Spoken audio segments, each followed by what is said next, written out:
This is the gift of God for the people of God, Jesus. Receive him in remembrance that he died for you.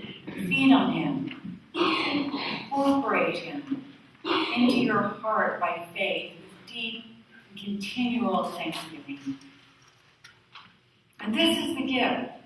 This is the gift that while we were enslaved by what Paul in his letter to the Ephesians names as the principalities and powers, the rulers of the darkness of this world, spiritual wickedness in high places.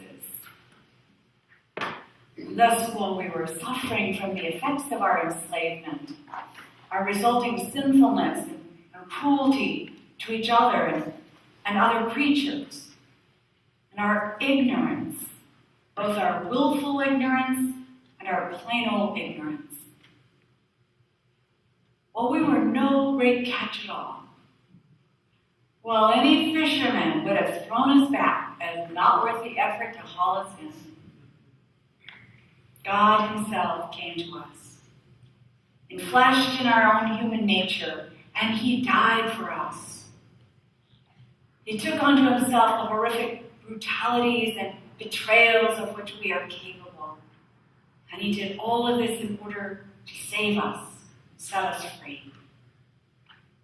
Free from the need for revenge, free from fear of the other, free from prejudice and the harboring of resentments and grudges, free from bitternesses and betrayals, free from envy and greed, free to be the full and glorious human guardians and protectors and stewards of his creation and of each other, free to grow into the fullness of Christ, who Paul says in his letter to Colossians, into Christ who is the image of the invisible God, the firstborn of all creation, and the head of the church. He died for us in order to save us and set us free. This spring marked the 75th anniversary of what is known as the Bataan Death March, a forced march in the Philippines when the American and Philippine forces were routed after 3 months of trying to defend this area close to starvation, forced to march over 68 desert miles by their Japanese captors when they were already sick and starving, and many died. Art Schoenstatt, who is one of our parishioners and an Army veteran, he's up in Seattle visiting his children, but he wrote to tell me that a Salinas National Guard unit of about 105 men was a part of the people that were captured and subjected to this treatment. In fact, one of our founding members, Florence Anderson, her husband Joe Anderson, was one of the few survivors of that unit. This spring also marks the 75th anniversary of the internment of American citizens of Japanese ancestry by other Americans, presumably out of fear and possibly out of revenge. The rodeo grounds in Salinas served for over 60 days as a temporary holding place for Salinas residents, while more permanent internment camps in Austin, Arizona, and Tule Lake, California were built. Over 3,500 citizens were held on these grounds right here in Salinas. It's not just the Roman and Jewish leaders of long ago who were terribly, terribly cruel. Think of how you act when you are tired, you're worn out, you're hurt, your blood sugar is low. You yourselves are capable of emotional brutality, ignorantly, unthinkingly, but capable.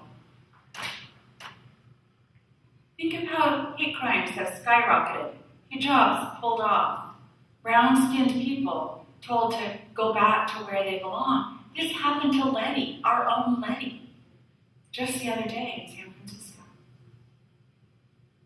And my friends, it would be so easy to point the finger at those racist, ignorant people. But the horrible truth is that all of us are capable of cheering for someone as the crowds did for Jesus. And it is all of us who are just as capable of jeering at the very same someone as the crowds did at Jesus. It's us. It is us who can lose our grounding when we are in large crowds and become part of a mass hysteria calling for blood, for revenge, for the righting of some imagined threat, or some real threat. Some real threat. It is us, too, who react with violence, often react with violence to a real threat, without thought, without insight, without wisdom, and thus put ourselves and our children and others into even greater danger. It is us human beings who can create and who can react unthinkingly to such horrors as the Bataan Death March and the incarceration of our own citizens because of their ancestry. So the truth is, and you know it as much as I do, we are a very, very mixed bag of light and dark, good and bad. And sometimes the bad gets the upper hand. And we'd best not judge ourselves and put ourselves in the good bag, because God sees all and asks all of us, where is your brother? What has happened to your brother? And it's no good just to plead our own cause. We are part and parcel of the whole of humanity, and to say that we have no sin is simply to participate in the great lie. And yet, while we were sinners and scarring the earth and each other with the toxic effects of our waywardness, God came to us in the person of Jesus, and he died for us at our hands to save us. Because you see, the cross of Jesus is a mirror. It's a mirror. In the cross, God pulls up a mirror to his own creation so that we can see once and for all of what we are capable. Even when it's not we ourselves who are doing, but washing our hands, looking the other way, while others do it on our behalf. What are we to do? My friends, we are to ask for the grace to look into that mirror without turning away.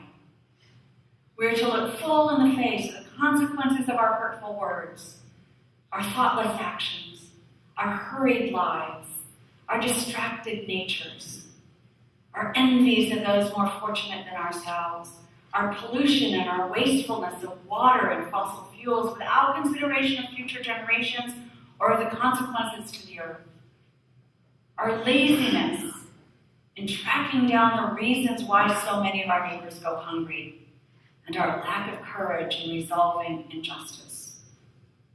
We're to look full in the face the consequences of our rush to violence to resolve differences, and of what betrayal and abandonment look like in real time in someone's eyes. We are to weep. We are to let our hearts be broken and weep for ourselves, for our children, and for those yet to be born.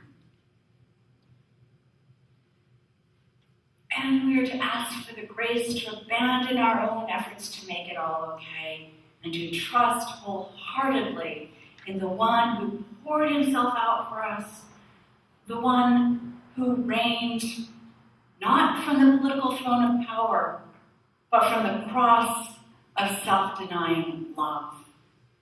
We are to think on him, to follow him, to receive him into our being, into our very bloodstream, so that he lives in us and we live in him.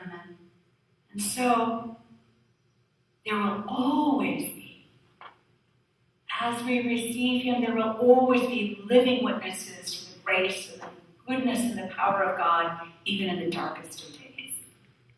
My friends, this is the gift of God for you, the people of God. Take him. Take Jesus into your hearts by faith with thanksgiving and feed on him now and every day.